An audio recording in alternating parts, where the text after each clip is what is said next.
नवी मुंबईतील सर्वात मोठा आणि देखणा नवरात्र उत्सव म्हटला की सर्वप्रथम नाव येतं ते उल्वे शहरातील शिवसंघर्ष प्रतिष्ठानच्या नवरात्र उत्सवाचं। दरवर्षीप्रमाणे यंदाही या उत्सवानं उल्वेकरांना अविस्मरणीय अनुभव दिला। अखंड 9 दिवस देवीची यथोचित पूजा अर्चा, सांस्कृतिक कार्यक्रम, सेलिब्रिटींची उपस्थिती, गरब्याचा उत्साह, समाजोपयोगी उपक्रम आणि दानधर्म या सर्वांचा सुंदर संगम साधण्यात आला। पनवेल नगर परिषदेचे विरोधी पक्षनेते प्रीतमदादा म्हात्रे यांच्या मार्गदर्शनाखाली हा सोहळा यंदा अधिक भव्यतेनं आणि शिस्तबद्धरित्या पार पडला।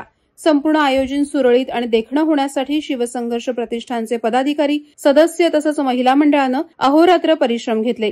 कार्यक्रम यशस्वी करण्यात त्यांचा अथक प्रयत्नांचा मोठा वाटा असल्याचं अखिलदादा यादव यांनी विशेष उल्लेख केला। दसऱ्यानंतरच्या दुसऱ्या दिवशी स्वयंभू उल्वेच्या महाराणीच्या विसर्जन मिरवणुकीनं संपूर्ण शहर दुमदुमलं। मिरवणुकीला उल्वेकरांनी उत्स्फूर्त प्रतिसाद दिला। प्रतिष्ठानच्या महिला सदस्यांनी एकसमान पारंपरिक वेशभूषा परिधान करून मिरवणुकीला 4 चांद लावले।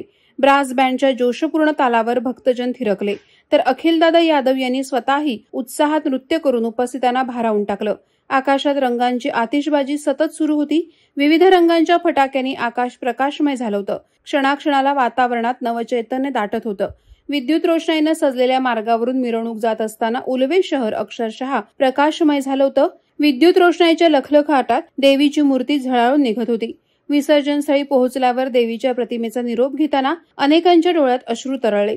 गेल्या 9 दिवसांचा उत्साह, भक्तिभाव, एकोपा आणि आनंदाचे क्षण डोळ्यासमोरून तरळत होते। साश्रू नयनांनी उल्वेकरांनी स्वयंभू उल्वेच्या महाराणीला भावपूर्ण निरोप दिला। वादळवारा लाईव्हसाठी न्यूज ब्युरो, नवी मुंबई। नवी मुंबई व रायगड जिल्ह्यातील ताज्या बातम्या आणि घडामोडींसाठी सबस्क्राईब करा वादळवारा लाईव्ह चॅनल आणि दाबा बेल आयकॉन।